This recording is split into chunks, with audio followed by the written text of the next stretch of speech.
Hello aspirants, looking at current affairs for 19th March, Sunday. The news items that we have picked up from the Hindu newspaper are these 15. We'll look at them in detail. The first one, UGC denies stopping funds to JNU, says letter forged. So we discussed this a day before that University Grants Commission, UGC, has said that it would stop funding to the Center for Study of Discrimination and Exclusion at JNU. So they have now said that this is a forged letter. We are not planning to stop funding, but this is true that it would not be given funding under non-plan expenditure. That's what they said. It would be approved on a plan-by-plan basis. So that they have stated again. That is only on plan-to-plan basis that funding would be provided. So if approved in the budget, funding would be provided. Next is POSCO to return land to Odisha. So POSCO is a South Korean steel manufacturing company. It had acquired land, means it had been given land acquired by the government on behalf of POSCO, because that's how land acquisition is facilitated. So this land acquired for this mega steel plant, there has not been any construction started because of the protests going on by the people here. So the lease agreement which was there, on the basis of which this land was handed over to this company by the government, by the Odisha government, now it is planning to return it back. So Odisha Chief Minister says that this would be put in the land bank, the land which will be returned, so that future industrial projects can be come up on it. So that is regarding this. So it was 2005 MOU, and because of protests, nothing came forth. So it's finally in 2017 that land will be returned. So this is there. Then again, another thing is that in January 2015, there has been an amendment to Mines and Minerals Development and Regulation Act. So under this too, now in 2015, it made it necessary for POSCO to go through the auction route to get iron ore mines. It means it would have a steel manufacturing plant here, so it would need iron ore to manufacture steel. So the iron ore can now be acquired by it only through auction. So that again there were dicey chances whether it would acquire any iron ore mine or not too. So earlier it would have been handed over by the Odisha government too, that it allocates iron ore to the company. So that is why now finally they have decided to return the land as well. Then the next news item is 1.04 crore hit by arsenic contamination in Bengal. So West Bengal has the highest number of arsenic affected people in the country. Overall, it is 1.48 crore population affected, but in West Bengal itself, it is 1.04 crore. Second state is Bihar and Assam, where there are many arsenic affected people. So groundwater gets contaminated with arsenic. It may be through natural factors too, plus also agricultural activities, irrigation, and also industrial activities result in arsenic contamination. So here the challenge is to get the water free of arsenic. So permissible limits are there. WHO guidelines says, World Health Organization guidelines say that permissible limit of arsenic in groundwater so that it can be used for drinking water purposes is 0.01 microgram per liter. India had also recently has revised its guidelines. Earlier we had allowed 0.05 microgram per liter. Now we have come in line with World Health Organization guidelines. So here the challenge is the technology which is required to remove arsenic from water so that it can be used for drinking purposes. This technology is new and expensive. So the progress here has been slow. So this is regarding arsenic contamination. So arsenic poisoning can result in skin damages, the nerves are damaged, circulatory problems in skin, cancer also can be caused because of arsenic contamination. Then the next news item is health policy wants public hospitals certified for quality. So this is important. National health policy for 2017 has recently been announced. So this is a little more points on the same which are put up here. So we'll discuss those additional points. So the highlight of this is that percentage of GDP which would be used for public health expenditure will increase to 2.5% by 2025. Currently, it is 1.15%. And resource allocation would be done to individual states. It will be linked with their developmental indicators, absorptive capacity, and financial indicators. So it says that inequity between states would be ended. Means states will with bad health indicators would have increased public health expenditure so that they can also work on it. Plus, also states which are working well would be incentivized. So both ways it would work on it. It wants to introduce this health card. So health card will be an electronic health record for individuals. So it wants to increase utilization of public health facilities. Private sector health expenditure is quite high in the country. So it wants to bring this to 50% levels. Public health facilities utilization by increase by 50% from current levels by 2025. So that is the target. Also, it's talking about National Strategic Plan for Tuberculosis Elimination, where again the target is of 2025. So the policy also talks of reducing incidence of new TB cases. Then leprosy, the way we have provided that the deadline for elimination of Kala Azar and lymphatic filariasis is 2017. For leprosy, it is 2018. So policy has set these deadlines too. Then in case of diabetes, cancer and cardiovascular diseases, these diseases, it says 25% reduction in premature mortality will be achieved by 2025. So these are targets set as such. Then it wants to provide secondary care right at the district level and reduce number of patients reaching tertiary hospitals. Means primary healthcare centers are there, PHCs in villages, and then secondary healthcare will also be provided. And it wants that patients are treated at these centers itself. They don't have to go to tertiary hospitals. So that's what it tries to provide for. Also, drinking water, safe drinking water and sanitation is also being targeted to be provided to all by 2020 under this national health policy. So sanitation is also there. Sanitation coverage presently is only 48% in the country. So health and sanitation of course linked.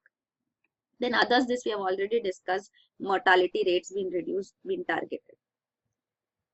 Then, so this is the gist of it again provided here. The next news item is lowdown on India's plan to eliminate TB by 2025.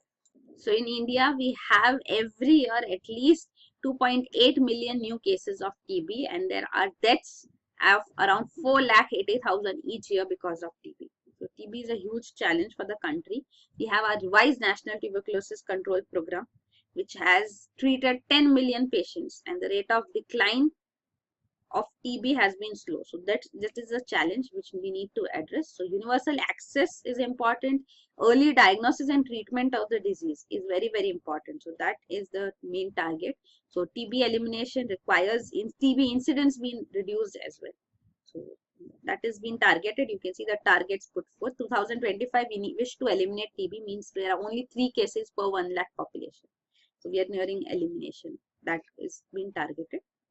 Then the next is the emphasis, why there is so much emphasis on TB treatment, because we are also seeing that TB is resulting in drug resistance cases emerging, because of which we are seeing multi-drug resistance TB developing. Even extremely drug resistance TB has also developed. We have discussed this quite often. The anti-TB medicine bedaquiline, which is not provided freely because of the drug resistance which develops because of indiscriminate use of drugs. But then there are people who are suffering and are at very extreme stages of the disease, may result in death.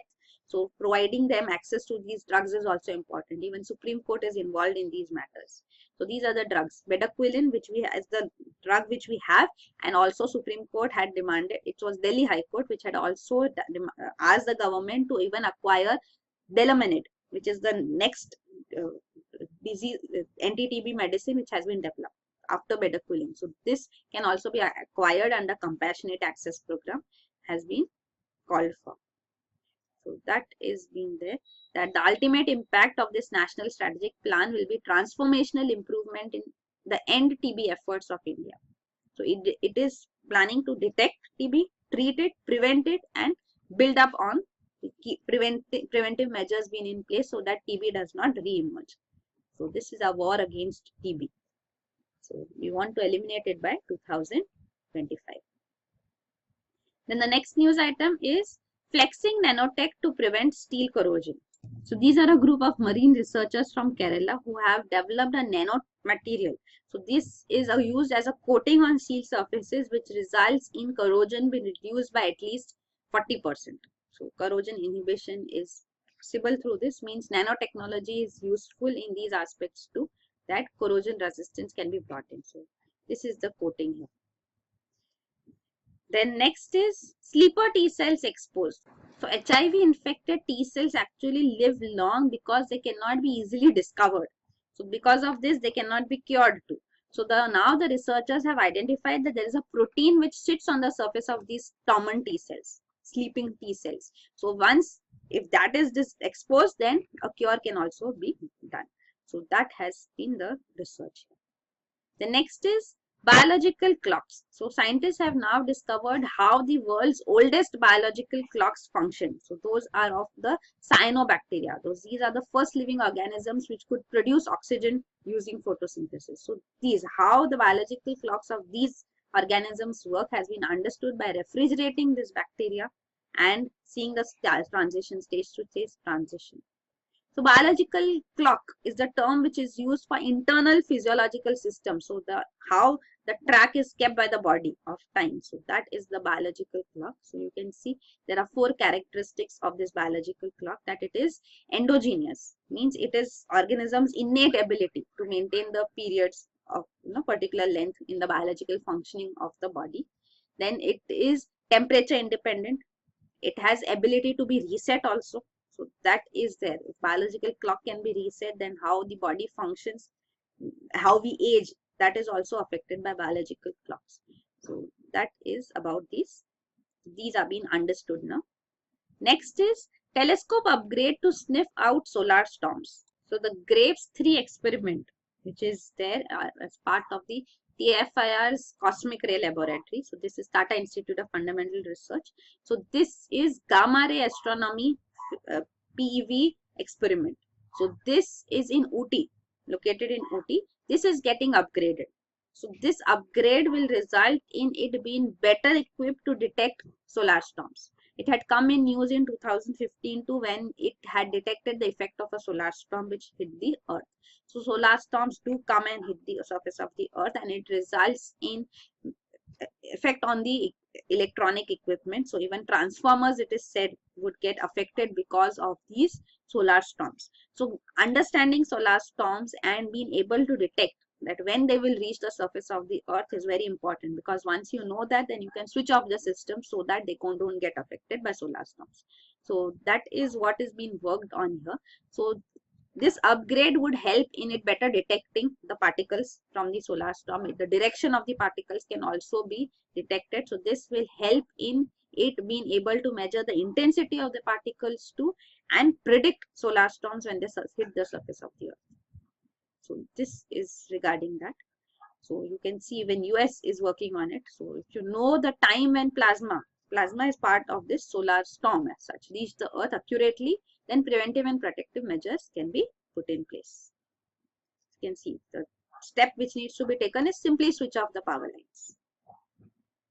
Next is geomagnetic storms. So this is a new research which says that solar storms that take place on the surface of the sun not only send bursts of charged particles on the earth, disrupting its magnetic field, but also they can decrease the number of free electrons over polar regions of the ionosphere. So this leads to improvement in radio communication and navigation over the Arctic. The next is, what is a vernal window? So this is regarding the transition from winter to spring. So this transition generally takes short duration, but now study is indicating that this vernal window, the time frame from switching from winter to spring is increasing, means ice melts and the spring is when blossoming take place. So this time frame is increasing now. So this vernal window is getting longer. So the behind this is climate change. So they say that the snow cover over the northern hemisphere is also declining, and that is why climate change is altering the timing and the duration of this vernal window. It's switching from winter to spring. Next is more tiger reserves in Uttarakhand. So there are 2 more tiger reserves expected to be declared in Uttarakhand, Nandhaur Wildlife Sanctuary and Surai Range. So it already has 2, Corbett and Rajaji. They have 340 tiger reserves. It is the second largest tiger population in the country. Uttarakhand, the second largest tiger population in terms of state.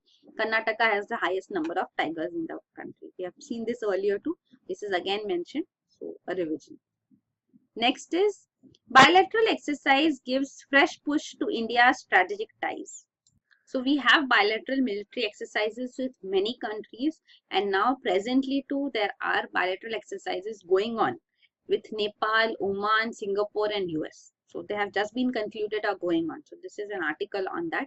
So we have these exercises there so that we have interoperability. So both together can function in a real situation too. So counterinsurgency, jungle warfare, So that is what is being focused on in these exercises. So presently with Nepal, the exercise called Surya Kiran is there undergoing in Uttarakhand, and then Al Nagah 2, which was there earlier in news 2 with Oman. This is the bilateral exercise with Oman. So this is going on in Himachal Pradesh.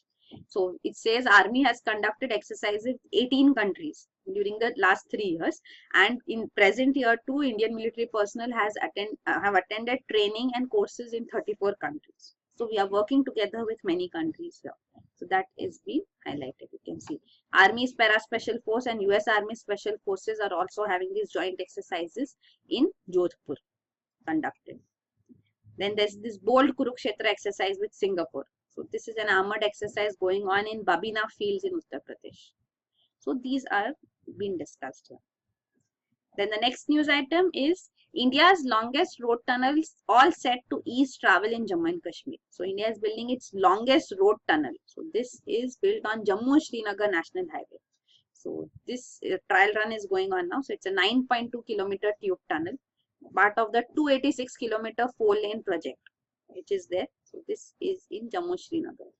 So it is at an elevation of 1,200 meters. It will be first in India to be equipped with world-class integrated tunnel control systems, through which ventilation, fire control, signals, communication, and electrical systems will be automatically actuated. So this is regarding that.